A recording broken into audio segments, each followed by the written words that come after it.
జమ్మూ కాశ్మీర్లో ఉగ్రవాదుల కోసం వేట కొనసాగుతోంది. అనుమానితుల ఇళ్లను తనిఖీ చేస్తున్నారు. ఉగ్రవాదులకు ఆశ్రయం ఇచ్చిన వాళ్లతో పాటు వాళ్లకు సహకరించిన వాళ్ల ఇళ్లలో సోదాలు జరుగుతున్నాయి. పహల్గాంలో టూరిస్టులను చంపాక అడవిలోకి పారిపోయారు ఉగ్రవాదులు. దీంతో వాళ్లను పట్టుకోవడానికి అడవుల్ని జల్లెడపట్టాయి భద్రతా బలగాలు. మరోవైపు డోర్ టు డోర్ తనిఖీలు జరుగుతున్నాయి.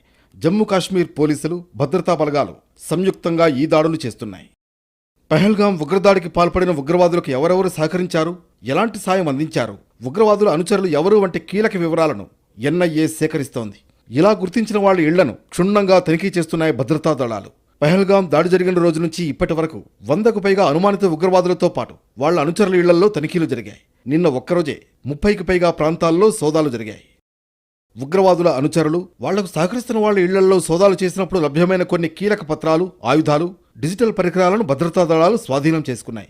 ఉగ్రవాదులకు సహకరించిన కొందరిని అదుపులోకి తీసుకున్నారు.